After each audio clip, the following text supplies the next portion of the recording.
Bonjour, bienvenue sur ce nouvel enregistrement. Et ça fait longtemps, ça fait genre 2 mois, peut-être un peu plus. Ça a deux raisons. La première, c'est j'ai eu un mois de merde. J'ai eu des soucis de santé et surtout, je pense que j'ai vu quelque chose de trop ambitieux. Encore une fois, j'ai tendance à vouloir faire plein de trucs mais j'ai un temps et une énergie limitée et ça fait chier. Ça fait chier parce que j'ai vraiment envie de continuer ça, donc je vais essayer de le faire un peu plus tard.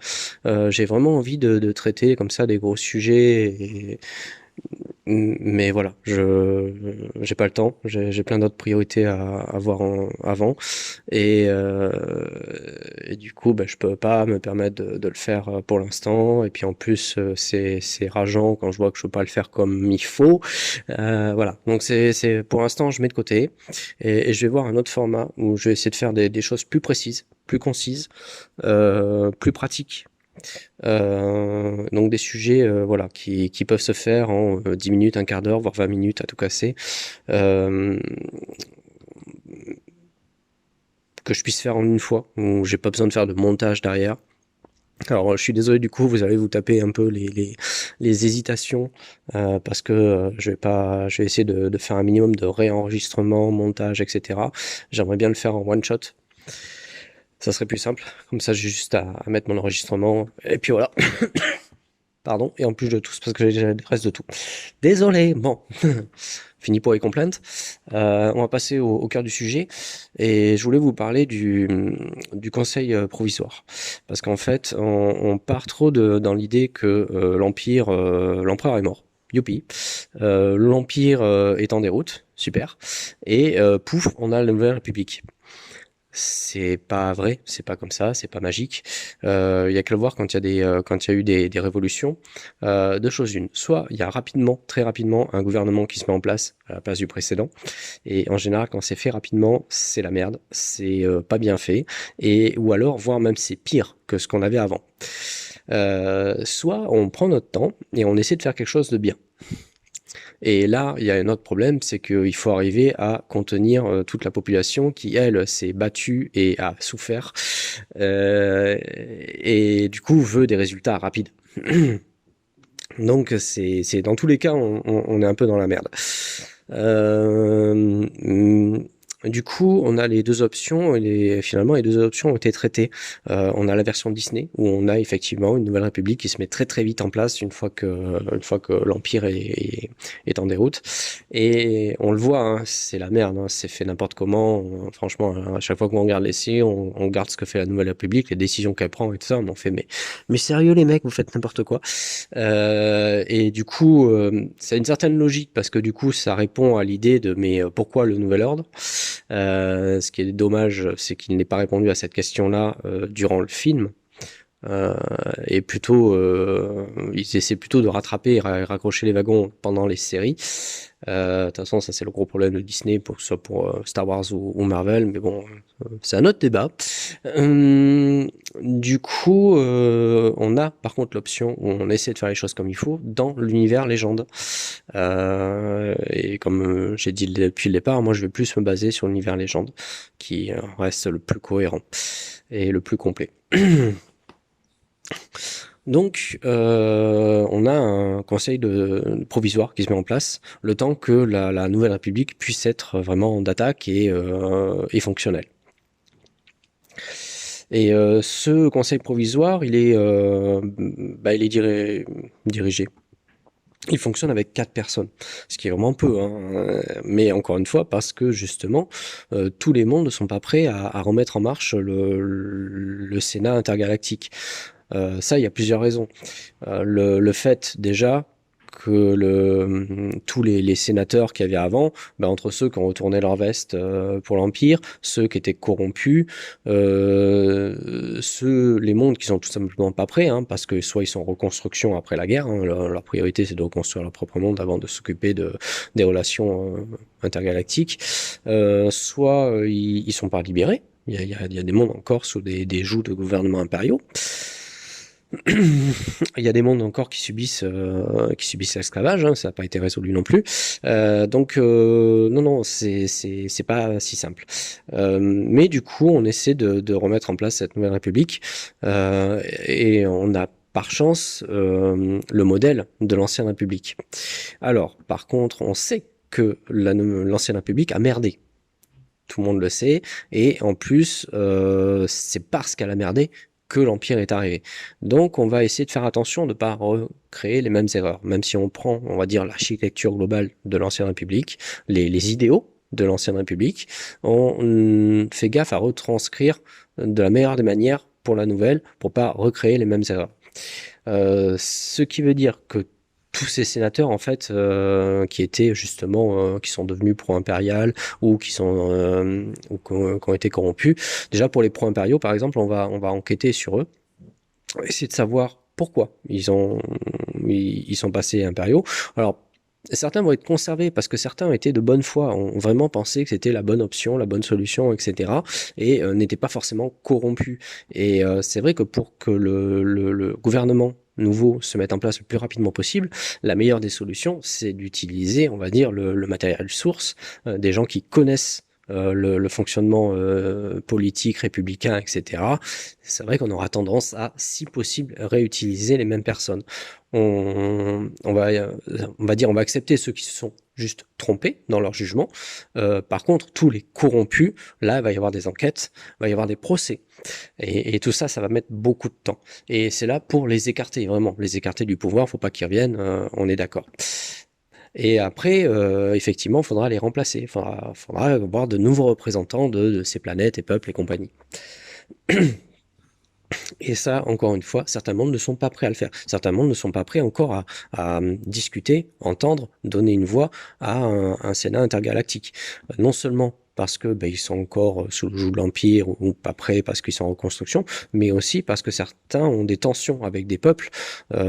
Pareil, j'ai essayé de développer la chose avec l'esclavage, où certains peuples ont profité de la présence de l'Empire et des lois qui étaient faites pour prendre le pas sur d'autres. Après, que ce soit volontairement ou involontairement, certains n'ont pas eu le choix, hein. C'était eux ou les autres, ils ont préféré que ce soit les autres. Mais ça se pardonne pas si facilement, ça s'explique pas si facilement. Il y a des rancœurs qui vont exister, donc il faut régler tout ça avant de pouvoir se mettre autour d'une table et avancer sur de nouveaux horizons. Et ça aussi, ça va prendre du temps.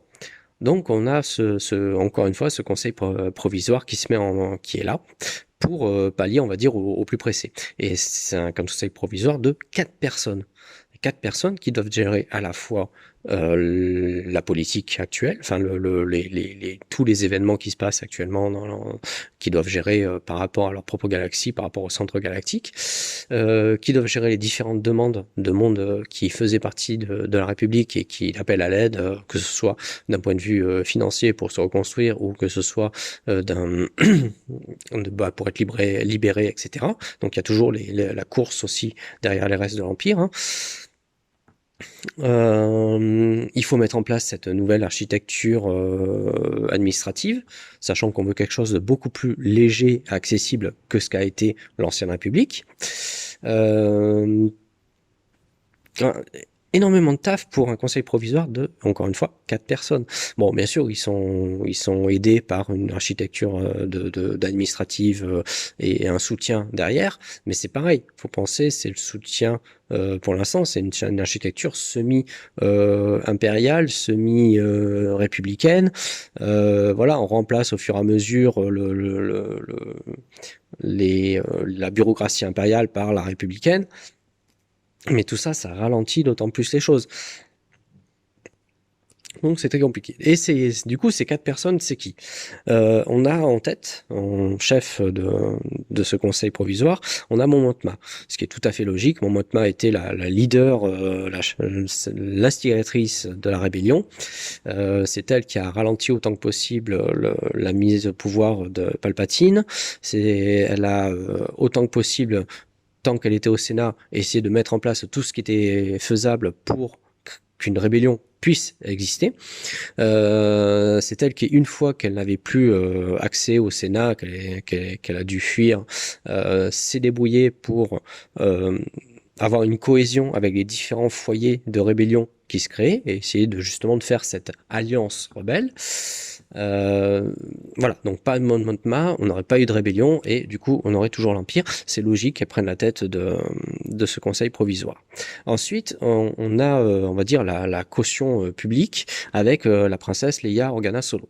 Alors pourquoi je dis la caution publique? Parce que faut penser, c'est la princesse d'une planète qui a été détruite par l'Empire. À titre d'exemple, ça a été un symbole fort de l'Empire, de sa terreur, et du coup c'est un symbole fort de liberté et de renouveau de la Nouvelle République. Euh, et en plus, c'est, on va dire, ça aide aussi à son propre peuple, parce qu'il faut savoir que tous les originaires d'Alderaan n'étaient pas sur Alderaan. Il y en avait certains qui, voilà, qui étaient ailleurs, sur d'autres planètes, comme pour nous, hein. En fait, on est à un endroit, mais des fois, on part, hein. Il y en a qui changent de pays, etc., hein. C'est normal. Et la planète, c'est pareil. Il y a plein de gens qui sont orphelins de leur planète, à l'extérieur. Et tout ce monde-là, faut qu'elle le gère. Et puis c'est pas innocent non plus parce que le père de Leia, Bail Organa, qui était au Sénat au moment où il y avait Mon Mothma, a été un soutien important à Mon Mothma dans tout ce qu'elle a fait. Donc c'est Leia, avec en plus les aventures qu'elle a vécues, etc. On va dire au niveau du grand public, c'est un symbole fort. Donc c'est normal aussi qu'elle soit dans ce conseil. Après, on a l'amiral Akbar. Alors l'amiral Akbar, forcément, c'est le héros de guerre. C'est celui qui a rendu possible des victoires alors qu'on était clairement en infériorité numérique, technique. Voilà, on avait moins de vaisseaux, moins de pilotes, et pourtant on a eu d'énormes victoires grâce à l'amiral Akbar, grâce à sa tactique, grâce à sa stratégie. Donc lui, on va dire, c'est le ministre de la guerre du Conseil. Et enfin, on a les Botanes avec, à chaque fois, son nom, il est un peu compliqué. Pam, pam, pam, pam, pam, pam, pam. Allez, je vais le retrouver. Borsk Feylia. Voilà, j'espère que je prononce bien. Borsk Feylia. Donc les Botanes, là c'est c'est l'aiguille dans la chaussure. C'est ce qui va moins bien passer. Pourquoi? Parce que les Botanes ont toujours été indépendants d'un point de vue public, c'est-à-dire qu'on a l'espace Botane, ça fait partie de cet espace indépendant dont j'avais parlé sur un enregistrement précédent, qui n'est ni lié à l'Empire, ni lié à la rébellion. Mais alors pourquoi ils sont là? Le truc, c'est que les Botanes, pour garder leur indépendance, ils ont forcément collaboré d'une manière ou d'une autre à petite, grande échelle à l'Empire. De manière officielle. Pourquoi? Parce que c'est beau être un espace indépendant avec sa propre armée, sa propre flotte. Quand on voit l'espace Botane, clairement, il ne peut pas développer une armée suffisamment forte pour résister à la machine de guerre qui est l'Empire. Donc, pour garder leur indépendance, ils ont forcément collaboré un petit peu avec l'Empire. Et si collaboration il y a eu avec l'Empire, ça a été obligatoirement au détriment de d'autres espèces. Mais du coup, encore une fois, pourquoi ils font partie du conseil provisoire? Mais parce qu'on a eu besoin des Botanes, et les Botanes ont œuvré pour la rébellion, mais ils ont œuvré dans leur spécialité qui est l'espionnage et le renseignement. Ce qui fait que ce n'était pas du tout public, ce n'était pas du tout officiel, ils jouaient double jeu. Et le gros problème qu'on va avoir, c'est que y a peu de gens qui le savent, donc le grand public ne le sait pas. Alors j'imagine que le conseil provisoire fait tout ce qu'il peut aujourd'hui, maintenant que l'Empire est défait, pour mettre à jour tout ça, c'est-à-dire redorer le blason des Botanes, vraiment expliquer ce qui s'est passé en coulisses, que justement beaucoup d'informations dont pu bénéficier la rébellion pour détruire l'Empire viennent des Botanes, et expliquer que sans les Botanes, on n'aurait pas eu la victoire. Mais ça, c'est compliqué à faire entendre. Il faut penser qu'on a beaucoup de peuples qui se sont déclarés officiellement pro-rebelles, qui sont déclarés contre l'Empire. Ils l'ont payé très cher. excessivement cher. Et donc ils ont fait de lourds sacrifices pour la rébellion. Et c'est vrai que pour ces peuples-là, de voir un peuple qui non seulement n'aurait pas participé, mais en plus aurait au contraire collaboré avec l'Empire, faire partie de ce conseil provisoire, alors que non, c'est horrible pour eux. Que ce soit justifié ou réel ou non, faut bien arriver à entendre que ben, n'ayant pas ces informations-là à la base, la colère fait qu'on a du mal, on a du mal à entendre ça. On a, donc le conseil provisoire est bancal à ce niveau-là. Enfin bancal, il fait ce qu'il peut, hein, et c'est encore une fois, c'est justifié pour les botanes. Je pense que ça a dû se négocier. Ils ont joué gros. Donc voilà, c'est un peu compliqué pour le grand public et pour certains peuples d'admettre que les botanes fassent partie du conseil provisoire. Ce qui fait que ben, dans vos relations, donc que ce soit les personnages de commandement avec les gouvernements ou que ce soit les autres personnages plus en direct avec la population, bah, des fois ça sera plus ou moins simple. Faut bien comprendre ça.